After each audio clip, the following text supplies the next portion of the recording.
Olá, pessoal. Boa noite, graça e paz. Vou dar só uns segundinhos aqui para que o pessoal comece a chegar.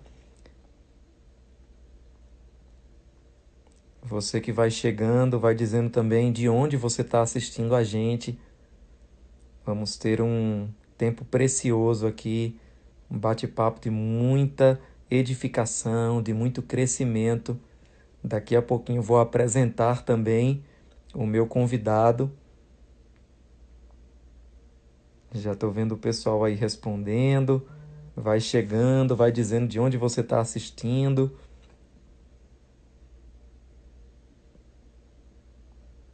Glória a Deus. Enquanto você vai entrando, eu quero poder apresentar. Já estou vendo gente aí da Bolívia chegando também. Um abraço para vocês aí da Bolívia. Igaraçu, Pernambuco, Petrolina, obviamente, não podia ficar de fora. Cupira também em Pernambuco.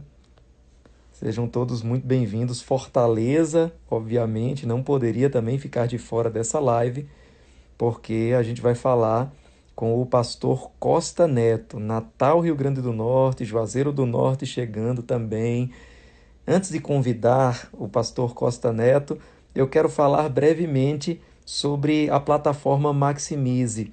Nós tivemos uma inspiração de Deus de poder criar um ambiente de mentoria para líderes.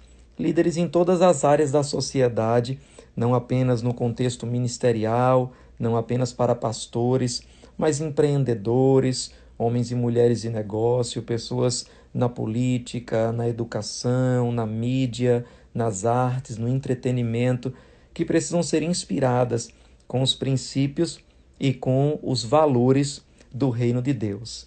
E nessa live especificamente, no nosso Instagram, nós vamos estar conversando, como eu já falei no princípio, com o pastor Costa Neto. Pastor Costa Neto, vou apresentá-lo brevemente aqui. Ele nasceu em Recife, ele é casado com a Neném Costa há 34 anos, é pai de 2 filhos, Lucas e Andréia, é avô de 3 netos, contador, advogado, fez especialização em economia de empresas e é formado também pelo Instituto Haggai, no Seminário Internacional de Liderança Avançada. Trabalhou um bom tempo como controller no Grupo Marquise e é pastor sênior, o pastor principal, o pastor presidente da comunidade cristã Videira, em Fortaleza. Autor também de diversos livros, dentre eles o livro Amar e Servir, um livro que inspirou muito a minha vida. Li esse livro e recomendo que você tenha.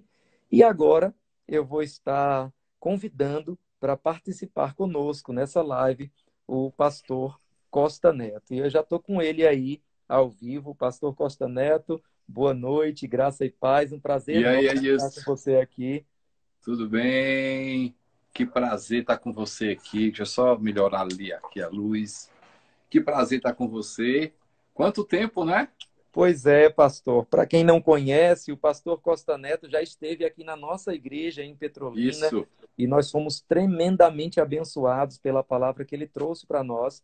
Tanto é que depois de alguns anos eu tive também o prazer de poder visitar a igreja do pastor Costa Neto e Aham. conhecer um pouquinho dos bastidores, não apenas do culto, da sua equipe e ser inspirado, pastor, inspirado pela motivação da sua equipe, pelo ânimo e pela unidade com que eles trabalham. Quero dizer que a sua igreja nos inspirou em muitas áreas e eu me sinto muito honrado e com muita alegria de estar conversando com você também nessa noite. Uau. Prazer. Prazer todo meu, viu? E com certeza vai ser um momento muito gostoso para a gente conversar de várias coisas, né? Esposa tá Amém. bem, família tá bem, tá tudo Tudo tranquilo? bem, pastor. Eu tenho falado nas minhas lives que as pessoas podem perguntar sobre o cenário. É quarto de bebê. É que a gente está com uma recém-nascida de 1 mês e aí o meu escritório provisoriamente virou esse ambiente. Mas tem sido um tempo muito gostoso, Que maravilhoso. bom. Excelente. Espero que todo mundo esteja bem aí também na igreja. Já mando Tranquilo. de início um abraço para a família. para a Tudo igreja, não tranquilo, para a igreja, mas para as igrejas Videira, com né? certeza. Na verdade, a Videira tem sido uma rede de igrejas, né? Eu queria que o pastor Aham. pudesse falar um pouquinho. Começou em Fortaleza, não é isso, pastor? Mas hoje está em Natal, está em Recife. Fala um É, pouquinho nós, sobre a comunidade Videira para a gente. é, daqui a um mês, né, a gente completa 19 anos. Glória a Deus. Aí nós temos 3 campos aqui em Fortaleza, começou aqui em Fortaleza. Então, nós temos 3 campos aqui em Fortaleza, 2 campos em Natal. Temos aí 2 igrejas bem novas, uma em Recife e uma em Brasília. Ou seja, estamos com 7 campos em 4 estados. Graças a Deus está tudo bem. Que bênção, pastor. A gente propôs, pessoal, a conversar sobre o tema de equipes. E Certo. eu chamei o pastor Costa Neto, não apenas pelo livro que li, pastor, maravilhoso, Amar e Servir, não apenas pelas mensagens que ele prega e que inspira milhares de pessoas nas suas igrejas e também pela internet, mas também pelo testemunho. Eu presenciei. Ele, de fato, é uma pessoa que mantém a sua equipe acesa. E nós vivemos um tempo, nessa época de pandemia, distanciamento social, violência em alguns lugares, polarização política, muita gente se dividindo por causa de opiniões, ideologias.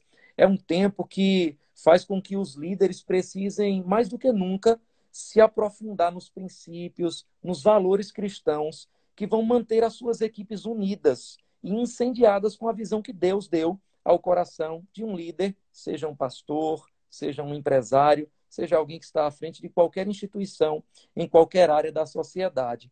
Eu queria conversar um pouco com o pastor Costa Neto a respeito desse assunto, mas primeiro, pastor, diante de tudo isso que a gente está vivendo nessa época, eu queria te perguntar, e a resposta é bem pessoal: como é que um líder, diante de tantas vozes, diante de tantas causas, às vezes lícitas, às vezes não tão lícitas, diante de tantas distrações, como é que um líder, como é que o Senhor também mantém o foco? Excelente, excelente. Eu acredito, excelente pergunta, Edilson. Eu vejo que o líder precisa estar bem com ele mesmo. Para mim, o líder é aquele que lidera a si mesmo antes de liderar outras pessoas. Então, em momentos como esse, ou sempre eu digo, né, que liderar em tempos de dificuldades, nós temos que ter algumas coisas. E uma delas é liderar a si mesmo.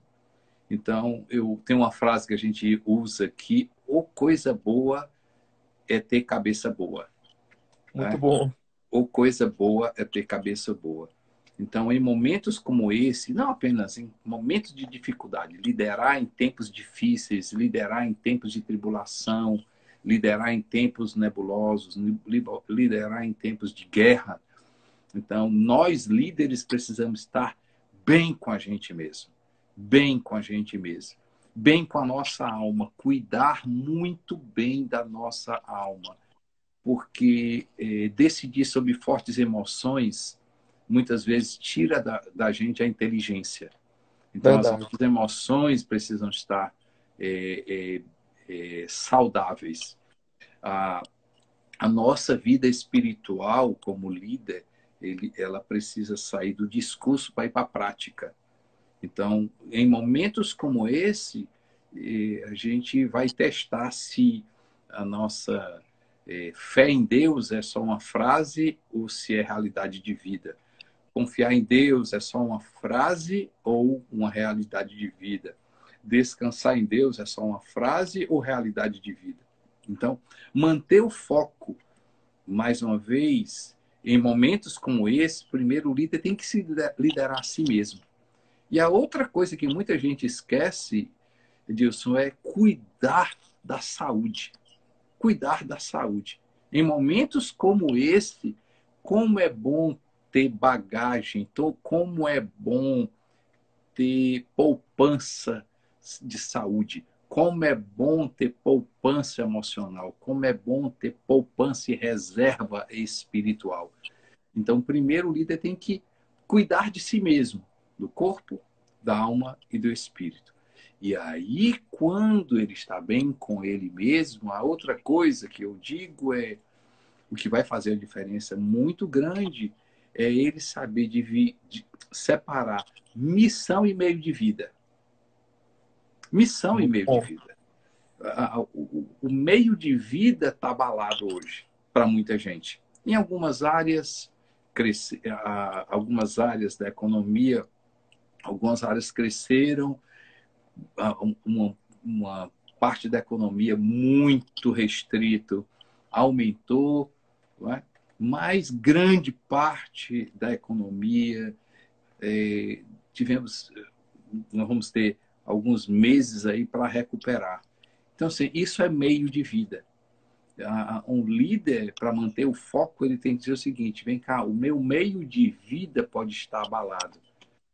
O meu meio de vida pode estar sofrendo alguma necessidade de reestruturação, mas eu tenho uma missão de vida que é muito maior.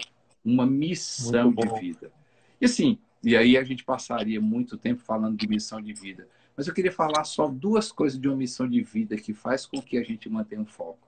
A nossa missão de vida é amar a Deus e servir pessoas. Amar a Deus e servir pessoas. Nós não fomos chamados para ser pastor. Nós fomos chamados para amar a Deus e servir pessoas. Tem gente nos assistindo, médicos. Você não foi chamado para ser médico. Você foi chamado para amar a Deus e servir pessoas na medicina. Você não foi chamado para ser advogado. Você foi chamado para amar a Deus e servir pessoas na advocacia. Você não foi chamado para ser professor. Você foi chamado para amar a Deus e servir pessoas. Líderes, em momentos como esse, eles valorizam a missão. Valorizam a missão. O meio de vida está abalado, entendeu? Mas ele cuida primeiro de si mesmo, lidera a si mesmo, toma nas mãos a missão e diz assim: é para isso que eu nasci. Quem sabe se não é para esse momento que eu estou vivo? Quem sabe se não é momentos como esse que Deus me colocou? E aí, né? Aí são meios de a gente dizer assim: esse é o meu foco de vida. Isso aqui é né? Como manter-se no foco em momentos como esse. Gente, só começando, mas já tem princípios maravilhosos aqui. E o bom, pastor, é que a gente percebe que esses princípios, eles são muito amplos. Não são princípios apenas para pastores, para líderes de igreja, mas são princípios que a gente pode usar nos negócios, que a gente Isso, pode usar na política, que a gente pode usar na educação, que a gente lógico. pode usar em qualquer área, inclusive quebrando aquele paradigma da diferença do secular e do sagrado, os princípios da Bíblia. Esses princípios aí maravilhosos sobre como manter o foco podem ser aplicados para médicos, como o pastor falou, Total. e para qualquer outra área da sociedade. Mas, pastor, eu queria aprofundar um pouquinho mais esse assunto. A gente sabe, como eu já disse, que esse é um tempo de muita divisão, divisão de ideias, de atitudes.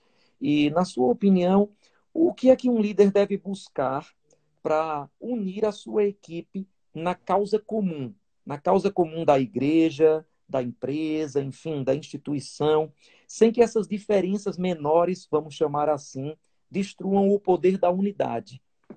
Muito bom. Excelente pergunta disso. Eu digo uma coisa assim: a, manter uma equipe, tá certo? Vamos dizer, alinhar uma equipe, em outras palavras, vou estar usando esse termo, alinhamento de equipe. Eu acredito que tem duas ferramentas. Você tocou em uma que é muito importante, é bíblico, é a unidade. A gente precisa manter a unidade. E depois eu vou dizer a unidade em quê, certo? Mas a segunda coisa que às vezes eu vejo pouca gente falando, que uma equipe ela não é sustentada apenas na unidade. A unidade tem a sua importância, mas não é determinante. Ok? Muita gente cita o Salmo 133, fantástico. Como é bom os irmãos estarem unidos, fantástico. A Paulo fala na carta dele aos Efésios que a gente precisa ter um só Senhor, um só Pai, uma só excelente. Mas eu gosto muito de Gênesis, quando Deus desce dos céus e vai visitar a obra da Torre de Babel. Uhum. E ele fala uma coisa, o autor, do livro de Moisés, ele registra essa visita de Deus e ele diz uma coisa interessante. Moisés registra as palavras de Deus, diz assim, eles são um, vocês estão unidos, na outra tradução, e têm uma linguagem, uma mesma linguagem. Isso mesmo. Nada vai impedi-los de conseguir. Deus disse sim, unidade e linguagem. Uau. Ele diz assim, com essas duas coisas, não tem como. Não tem como. Eles vão conseguir. Deus muda o quê? Deus muda a linguagem. Deus não mexe com a unidade. Muito bom, pastor. Deus não mexe com a unidade. Eles não começaram a brigar. Eles não começaram a matar uns aos outros. Mudou a linguagem. Quando mudou a linguagem, o projeto caiu. Então, assim, como alinhar uma equipe? Uma equipe, ela precisa ser alinhada em uma unidade e uma linguagem de uma visão. De uma visão. Se a gente não tem uma visão, tudo começa com uma visão. Abacuque 2, sei lá. Escreve, fala, não é? E bota na cabeça do povo. Grava, faz com que as pessoas, até quem passa correndo, consegue ler. Sim, Isso. fala, comunica e repete até virar. Entendeu? Eu digo que alinhar uma equipe tem que ter visão. Rapaz, nós estamos aqui, só que imagine, Edilson, a gente em um ambiente, em uma seta. Só que internamente tem várias setas, vários vetores contrários. Uhum. Mesmo que esteja em uma direção, dentro de uma equipe, tem pessoas que estão em uma missão, mas com linguagem diferente. Isso. Linguagem diferente. Estão em uma direção, mas internamente o esforço para eu levar a equipe, eu levar meu departamento, eu levar a instituição, eu levar a empresa, eu levar a igreja. Ai, meu Deus, não sei o que está acontecendo, não sei o que está acontecendo. E o povo está unido. O povo não está brigando. Não tem confusão. Mas tem alguma coisa que está acontecendo. O que está acontecendo? Está cansando demais, porque as pessoas dentro da equipe, do departamento, da empresa, da igreja, estão que com linguagem diferente. Alinhar uma equipe precisa de uma visão. Tendo a visão, eu preciso unir a equipe em uma linguagem. E como é que eu sei que uma equipe está alinhada em uma visão e uma linguagem? Quando eu percebo que isso se torna cultura. Porque Isso. cultura são princípios, valores. É a visão no dia a dia da instituição, do departamento, da empresa, da igreja, que é expressa em uma linguagem. Vamos supor, o Edilson diz assim, aqui o verbo, nós servimos pessoas.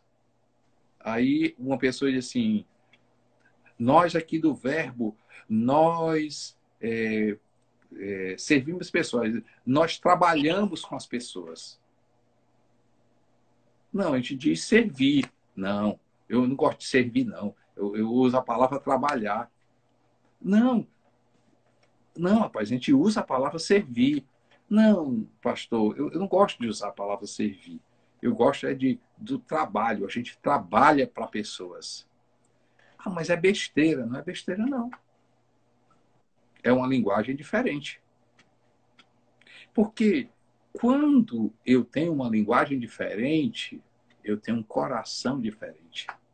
A boca Isso fala do mesmo. que está cheio o Cheio o coração. coração.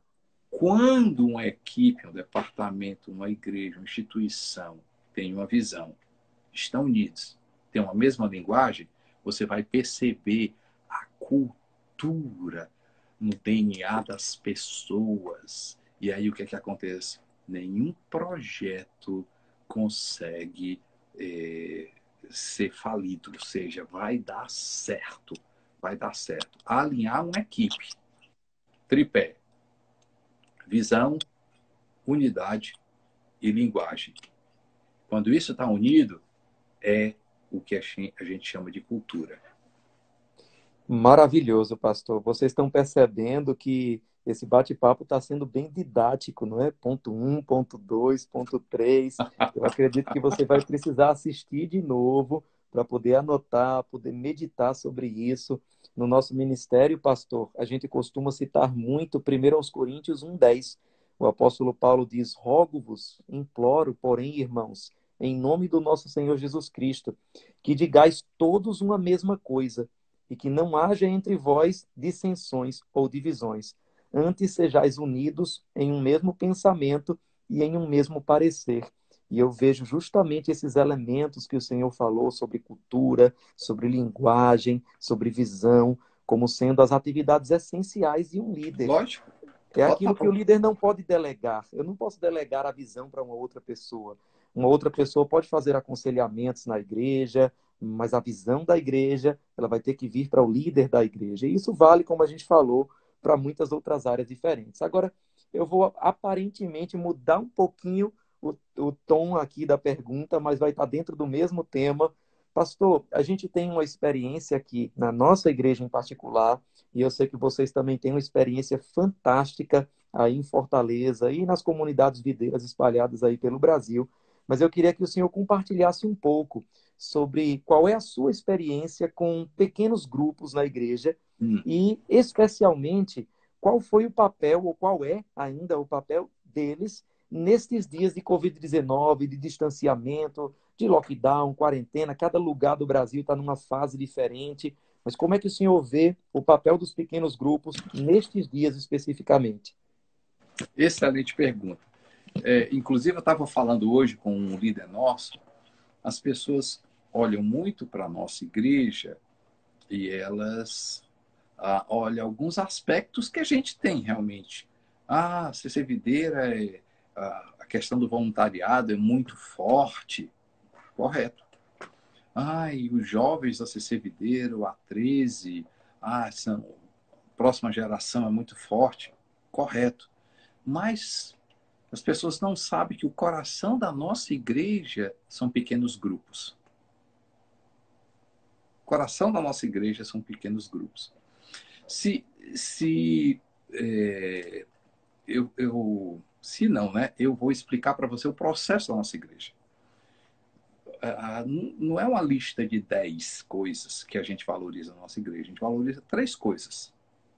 O pilar da nossa igreja é o culto, ou seja, o que a gente chama o culto perfeito, a experiência que a pessoa precisa ter com Deus.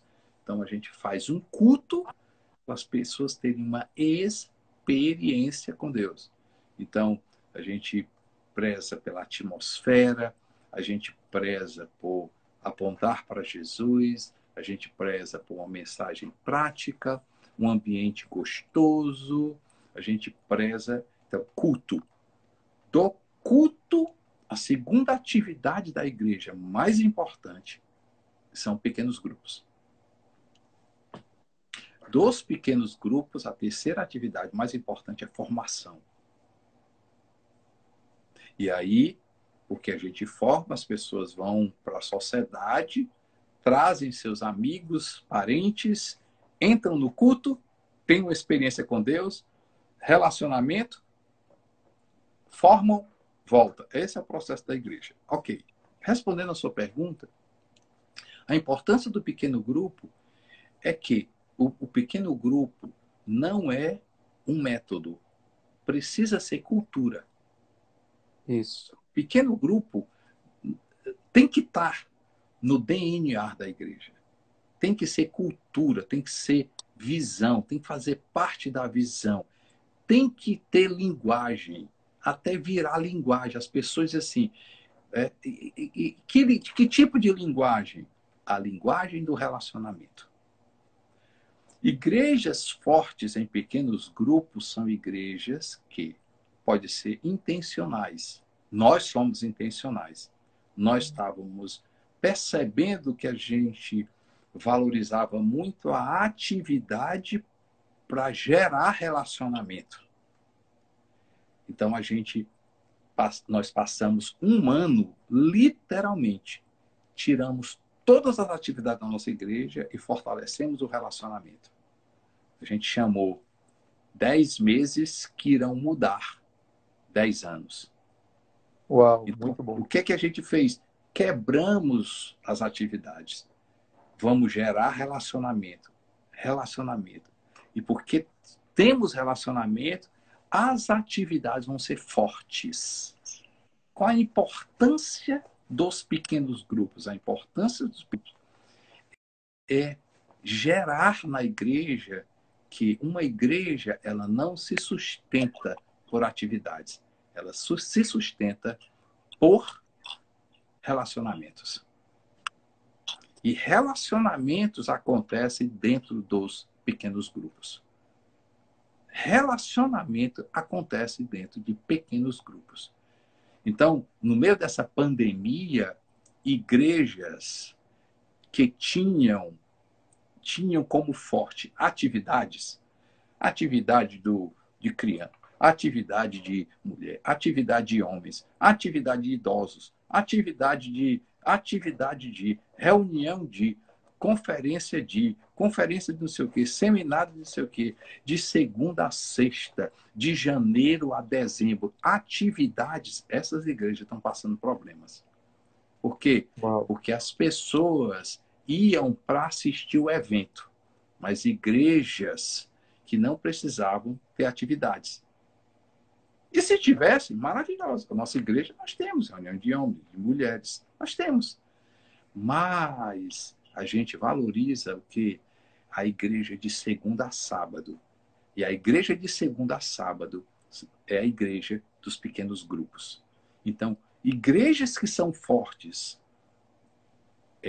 só no domingo, elas sofreram com a pandemia. Agora, igrejas que são fortes no domingo e geram igreja de segunda a sábado em pequenos grupos, essas igrejas vão sair cada vez mais fortes. Por quê? Porque as pessoas estão conversando umas com as outras, as pessoas estão orando umas com as outras, as pessoas estão compartilhando umas com as outras, as pessoas estão ajudando umas às outras.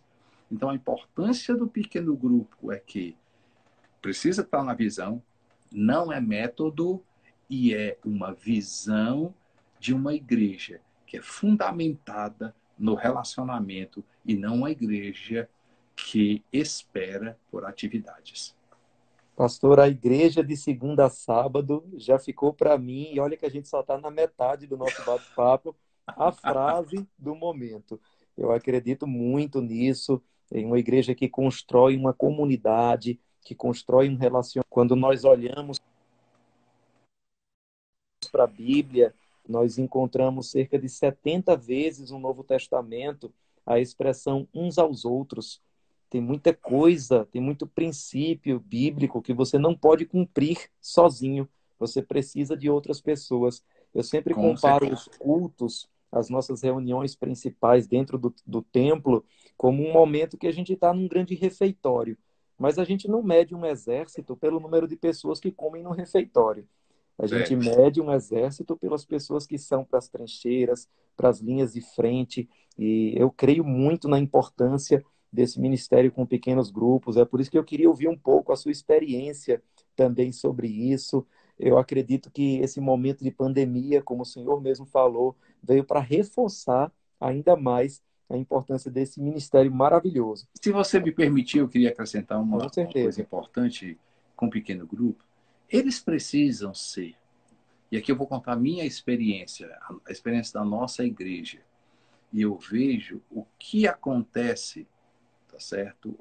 Eu quero ajudar aqui pessoas que estão assistindo, pastores, líderes, às vezes de outra igreja, que querem, né, ou estão começando ou pensam em fazer isso. Assim, na nossa experiência, a gente mudou umas 10 vezes o jeito de fazer pequeno grupo. 10 vezes eu exagero, mas pelo menos umas 6 ou 7 a gente mudou até chegar Aham, num momento que a gente diz assim, poxa vida, esse aqui funciona bem. E o que é o funcionar bem? Um pequeno grupo precisa ser um lugar de leveza, leve. sim, Nós estamos falando de relacionamento. Então, no nosso caso específico, um pequeno grupo não é um curso de teologia. isso, Um pequeno grupo não é um culto, exato. entendeu? Ah, mas eu não posso orar? Lógico, pode. Eu não posso ler a Bíblia? Lógico que ler a Bíblia. É um pequeno grupo de uma igreja de cristãos. Então você vai orar e ler a Bíblia. Mas orar e ler a Bíblia não significa o ritual de um culto. Pequeno grupo não pode ser um centro de terapia, entendeu? Tem pessoas necessitadas, vai buscar esse, mas tem que ser um momento onde eu discuto, um momento em que eu desenvolvo um relacionamento. E cada vez mais nesse relacionamento, eu, líder, eu apenas sou o que? Eu sou um facilitador. Facilitador. Eu trago aqui, jogo, tal, pum, pá, e discuto. Ali todo mundo fala e aplica. Então, assim, para a gente aqui, grupo pequeno, e a gente chama aqui GC, grupos de crescimento, nós intencionalmente dizemos assim: GC tem que ser o lugar melhor para se ir. Se houver complicação em GC, a gente chama o líder. A gente chama o líder. Por quê? Porque esse GC não está saudável. Isso, isso mesmo. Pastor, muito bom. Eu queria também ouvir, já que a gente está falando aqui com praticamente uma autoridade em voluntariado, no serviço, não apenas na Obrigado. igreja, mas num aspecto bem mais amplo. E eu queria perguntar ao senhor como é que o senhor enxerga o papel do voluntariado, especialmente em momentos como esse, em momentos de calamidade. Isso vale para a igreja, para empresas, para ONGs, para tudo. Excelente, excelente. Uma das coisas que a gente fala muito, e né, você comentou do meu livro, uma coisa que a gente fala no livro é o seguinte, e uma coisa que nós falamos muito na igreja é que nem sempre, nem sempre um voluntário é um servo, mas todo servo é um voluntário. Isso, muito bom. Eu vou explicar por quê. Todo lugar tem voluntário. Você encontra um voluntário na prefeitura, você encontra um voluntário do governo, você encontra um voluntário na empresa, você encontra voluntário na religião A, na religião B, na religião C. Você encontra voluntário nas nossas igrejas. É difícil uma igreja não ter voluntário. Qual é a diferença do voluntário para o servo? O voluntário, ele precisa, o voluntário, só voluntário, ele precisa do que fazer e do lugar. Então, ele valoriza o que faz e o lugar onde ele faz. Sim, O servo, não. O servo não precisa de lugar e não o que fazer. Ele precisa de gente. muito bom, pastor. Então, em momentos como esse, eu não sou voluntário da recepção. Não, na minha igreja eu não abro porta, eu recebo pessoas. Na minha igreja eu não olho carros, eu recebo pessoas. Na minha igreja eu sou do louvor, eu toco. Não, você não toca, você serve pessoas. Na minha igreja eu sou pastor, você não é pastor, você serve pessoas. Na minha igreja eu sou professor, você não é professor, você serve pessoas. Na minha igreja eu trabalho com crianças, você não trabalha com crianças, você serve pessoas. Então, se a pessoa é um voluntário servo, ele não valoriza o que ele faz, ele valoriza a que ele serve. Então, Isso. se ele não está na igreja, ele está no trabalho, tem gente, então eu sou voluntário. Ele sai do trabalho, vai para casa, tem gente em casa, então ele é voluntário. Entre o trabalho e casa, ele está no trânsito, tem gente, ele tem como servir. Ele para numa padaria, tá certo? Ele pode ser voluntário? Pode. Tem gente? Tem, então ele pode. Então, assim, o voluntário que é servo, ele não para. Não para. Porque voluntário não é aquele que faz com as mãos, é aquele que faz com o coração. Uau, muito bom, pastor. O voluntário não é aquele que, né, que valoriza, e de novo, né, ele enxerga pessoas. Voluntário que é servo, ele sabe que amar e servir é a melhor forma de dizer eu te amo. Então, Amém. assim, voluntário, ele sabe, não é, o que, o porquê e o como. Assim, por que que eu sou voluntário? Servo. Porque essa é a natureza de Jesus. Então, se eu sou um seguidor de Jesus, eu oro. Se um seguidor de Jesus lê a Bíblia, se um seguidor de Jesus ama a igreja, se um seguidor de Jesus é generoso, um seguidor de Jesus serve. Isso mesmo. Então, ele é voluntário porque ele tem natureza. Ele teve a experiência do novo nascimento. Ele recebeu o Espírito Santo. Quem tem o Espírito Santo não precisa, tá certo, de unção para servir. Ele já serve. Muito bom, pastor. Por que ele serve? Porque ele tem natureza. Como ele serve? Com um combustível, o amor. O voluntário que é servo, ele sabe que para Deus só serve se for pelo amor. E o 3, o voluntário que serve, ele sabe o porquê, natureza, como, pelo amor, e a quem? Qualquer pessoa. Qualquer pessoa. Qualquer pessoa. Quem é? É gente, eu vou servir. O que é que ele fez? Não sei. É gente, eu vou servir. Não, qual é o histórico dele? É gente, eu vou servir. Mas, cara, é gente. Como é que tu serve um cara desse? Tu sabe quem ele é? Aí diz assim, não sei não. É gente, eu vou servir. Porque o voluntário que é servo, ele diz assim, ele responde, é melhor errar acreditando e servindo pessoas do que acertar apontando e julgando e não servir. Muito bom, pastor.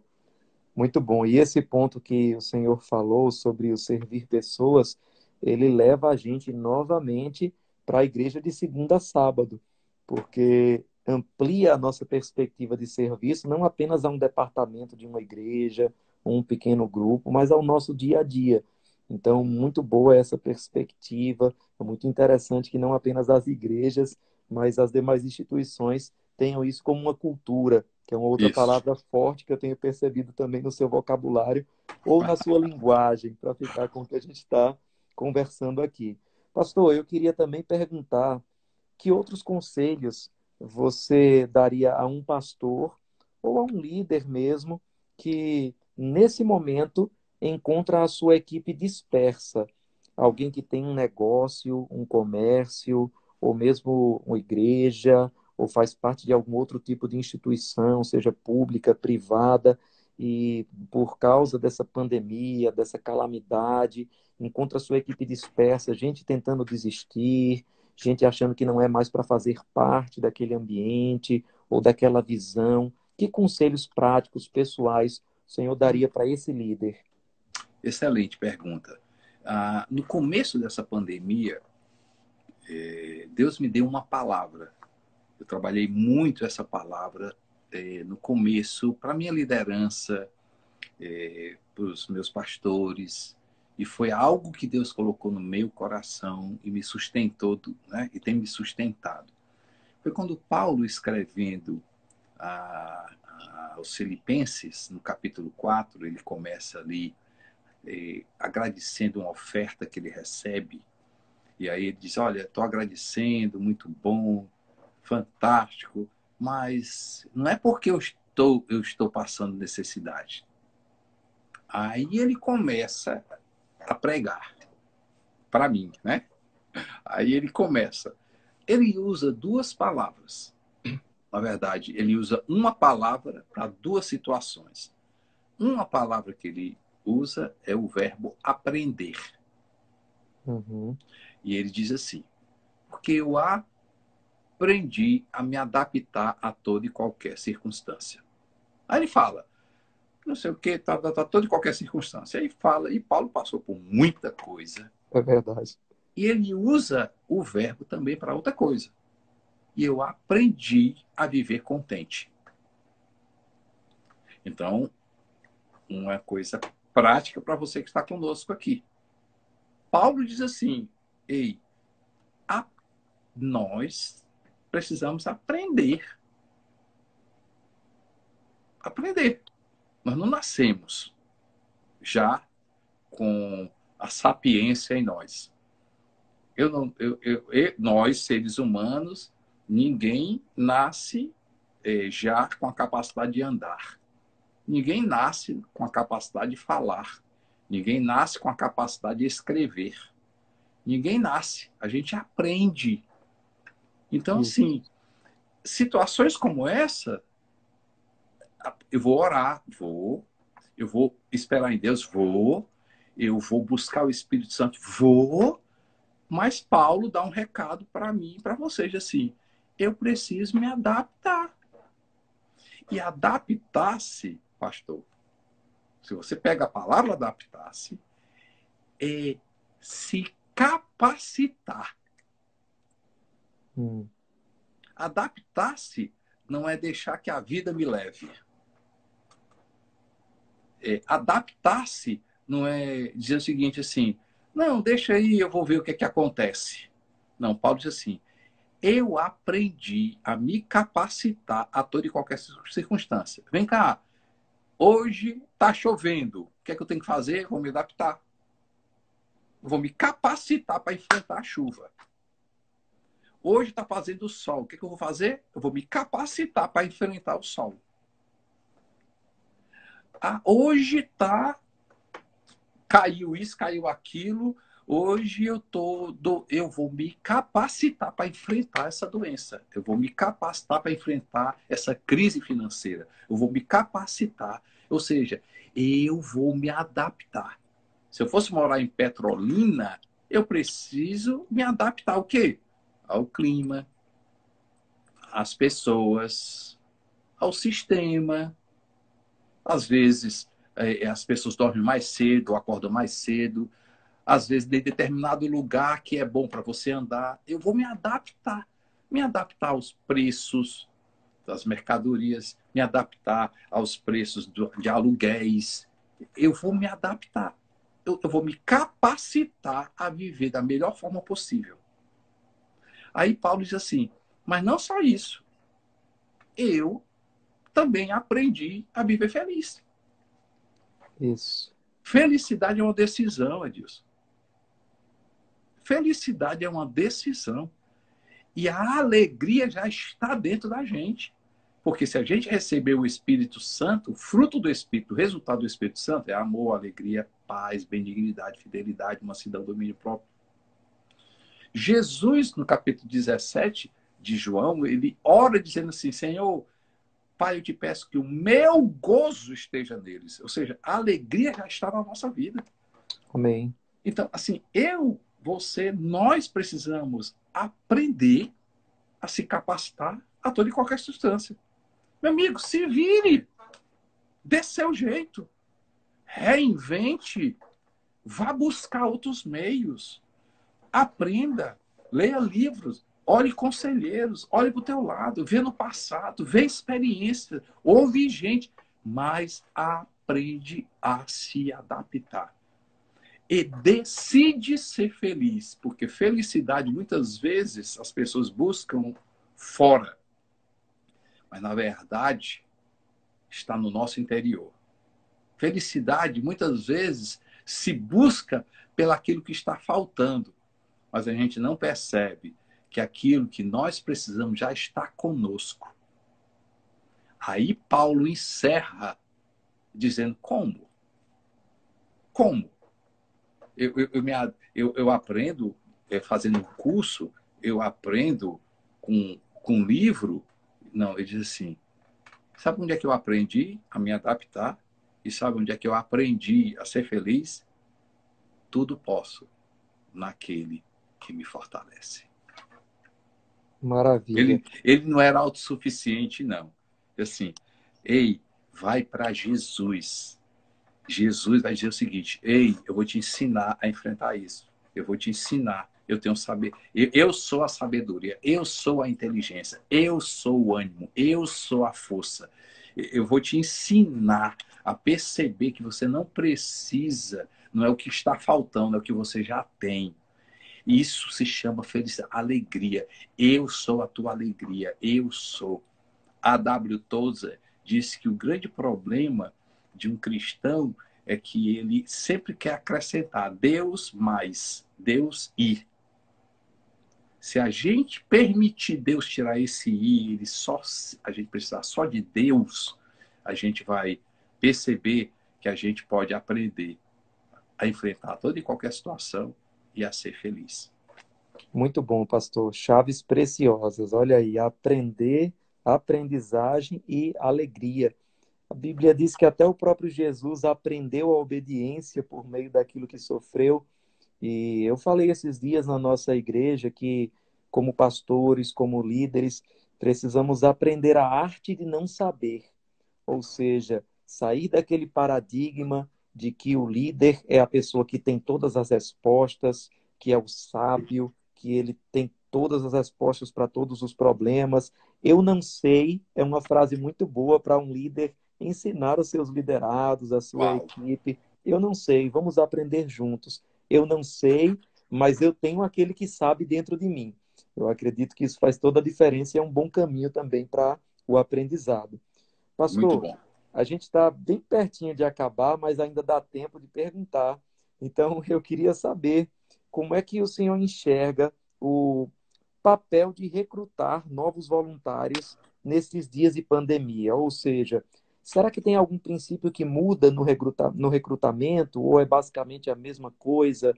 Eu sei que a gente conversa com pastores, a gente conversa com empresários, a gente conversa com pessoas no setor público, às vezes numa ONG, e eles comentam um pouco sobre a dificuldade, especialmente em tempos de calamidade, de pandemia, em recrutar pessoas, sejam voluntários, sejam equipes.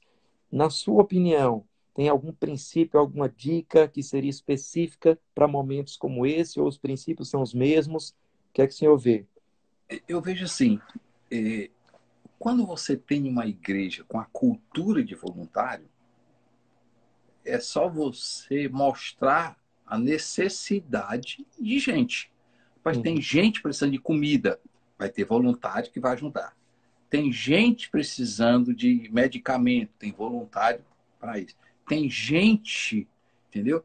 A questão de muitas que a gente encontra, não é? E aí não é por é, é por falta de visão de princípios bíblicos. Então você vai numa prefeitura, eu não encontro voluntário. Assim, a visão não é bíblica. A visão não é bíblica. Ah, numa empresa, é difícil eu levantar voluntário, recrutar voluntário. A visão não é bíblica.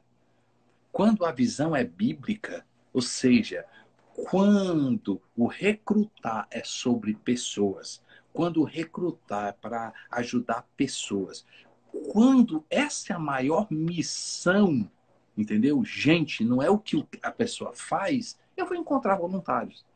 Assim, recrutar voluntários é, Edilson, não é uma tarefa humana. Recrutar voluntários primeiro nasce numa transformação do coração. Senão eu vou ter o quê? Eu vou ter só gente fazendo. Depois essa pessoa, depois que fez, ela não tem mais. Agora, quando uma pessoa consegue enxergar a sua missão de vida, gente, ela não, ela não vai deixar de servir. Ela vai, ela vai doar sangue, por quê? Isso. Porque ela quer ajudar pessoas. Ela vai doar cestas, porque ela quer ajudar pessoas. Ela entra no grupo ali para orar, porque é sobre pessoas. Ela junta medicamentos, porque é sobre pessoas. O recrutamento. E aqui, tudo bem que tem empresários, tem pessoas aqui, servidores públicos. Então, assim, você pode sim, na prefeitura, usar princípios bíblicos, mas de missão é sobre pessoas. Não é um serviço da prefeitura, é um princípio bíblico. Entendeu? Ah, na empresa, como é que eu faço? Ei, não é um serviço da sua empresa. A sua empresa está sendo um canal. Dê a visão de amar pessoas. Dê a visão, a missão. Faça com que o recrutamento seja voltado a amar pessoas, a fazer porque Jesus faria, a fazer porque Jesus diria, a ir porque Jesus estaria também no mesmo lugar. Se a visão for bíblica de amar pessoas, a gente vai recrutar pessoas. Muito bom, pastor. Se a visão for bíblica, essa é a chave, acredito, para Ah, isso que a não. gente está Se falando. for cultura do reino de Deus, funciona. Funciona. Eu costumo Né? dizer que os princípios do reino são como as leis da natureza. A lei da gravidade, por exemplo, não quer saber se eu sou pastor, se eu sou ateu, se eu sou jovem, se eu sou Isso, idoso. Se eu tropeçar, eu isso, vou cair. E da isso. mesma forma, os princípios que Jesus ensinou sobre liderança, eles funcionam para todas as áreas. Vai funcionar muito bem na igreja, mas vai funcionar muito bem também nos negócios ou em qualquer outra área da nossa sociedade. Não Pastor, é disso, mas só pode falar. porque assim, o grande problema é que as pessoas confundem princípios bíblicos com religião. Exato, exato. Não, é a religião do, a religião da, é a religião A, B. Não, não, não, não, não é não. Entendeu? Não é não. São princípios bíblicos. Nós temos adotado. E isso dá certo. Entendeu? E isso vale para qualquer pessoa. Né? Isso mesmo, Concordo pastor. com você. Muito bom. O único problema de uma live dessas é que o tempo passa muito rápido. Então a gente só tem mais alguns minutinhos. Eu já quero agradecer a todo mundo que está acompanhando a gente desde o começo, você que chegou depois. A gente vai sim deixar essa live salva. Foi um pedido de muita gente aí nos comentários. Quero agradecer também ao pastor Costa Neto. Imagino a correria que deve ser administrar todo esse ministério e ceder a esse convite. Para mim é uma grande honra, pastor. Espero tê-lo Prazer. aqui quando essa situação se normalize presencialmente em Petrolina novamente, para termos o prazer de estarmos juntos. E eu gostaria, pastor, que nesses talvez 5, no máximo 6 minutos que a gente ainda tem de live, o senhor pudesse deixar uma mensagem final, palavras finais do seu coração, espontâneas, e pudesse também finalizar com uma oração por aqueles que estão assistindo agora ao vivo e que vão assistir depois também. A, a palavra que eu dou para você, líder, empresário, servidor público, ser humano, é que ame a Deus sobre todas as coisas. Que Deus não seja uma frase, que Deus seja alguém que você queira se relacionar. E, e você só vai conhecer Deus através de Jesus. Foque em Jesus, ame Jesus, siga Jesus. Você vai descobrir Deus que a gente tem, o Pai que a gente tem. E a gente só tem condições de conhecer Jesus pela palavra. Ele é essa palavra. E você só tem condições de conhecer Jesus se você tiver o Espírito Santo. Ame a Deus, conhecendo Jesus, através da palavra, na experiência pelo Espírito Santo. E isso pode acontecer com qualquer pessoa. Aconteceu com a minha vida, aconteceu com a Deus, aconteceu com tantas pessoas que estão escutando, pode acontecer com você. E isso sim é vida. Isso sim é vida. Glória a Deus, pastor. Se o senhor puder fazer uma oração por Amém. nós, por quem está assistindo também. Pai, muito obrigado pela oportunidade de ter ferramentas como essa, a gente poder compartilhar a respeito do teu reino. Obrigado, Senhor, meu Deus, porque um dia o Senhor nos resgatou. Hoje somos filhos, perdoados, abençoados com toda sorte de bênção. Ó Deus, temos o teu Espírito, somos justificados, Senhor. Deus, eu oro, Pai, Deus, por essa experiência com o Senhor. Ó Deus, eu oro por cada pessoa. Deus, sair da falácia, Senhor, meu Deus, do discurso, e realmente encontrar-se com o Senhor de uma forma pessoal. Eu oro, Espírito Santo, revela Jesus, revela Jesus. Meu Deus, eu oro que Jesus seja suficiente na nossa vida. Eu oro por paz, eu oro por saúde, eu oro por graça, eu oro por restituição. Eu oro, Senhor, por milagre, Senhor Pai. Eu oro por sobrenatural sobre cada pessoa, sobre cada ministério, sobre cada profissional da saúde. Ó Deus, ó Pai, sobre servidor público, sobre empresários, sobre líderes, sobre pastores, ó Pai. No nome de Jesus Cristo. Amém, amém, amém, amém. Amém. Pastor, mais uma vez, muito obrigado. Pode ser que a gente encerre subitamente, o tempo já está bem cronometrado. Só queria dizer para você que assistiu, que foi abençoado e que foi contagiado, foi aceso pelo servir. Existe uma forma de você servir pessoas muito simples, que é compartilhando esse vídeo também para outros. Então, o vídeo vai ficar salvo, marca aquele teu amigo, manda lá no direct para ele esse vídeo também. E se você quer aprender mais sobre liderança, recomendo mais uma vez os livros do pastor Costa Neto e quero que você possa entrar também no site pastoredilson.com. Temos uma plataforma chamada Maximize, que vai trazer princípios preciosos de liderança para a tua vida. Forte abraço, muito bom estar Amém. com vocês, muito bom estar com o senhor E também, segue pastor. aí no meu canal do YouTube, procura lá, Costa Neto, ou no Instagram, aí, PR Costa Neto. Um abraço, Edmilson, Deus abençoe. Muito obrigado.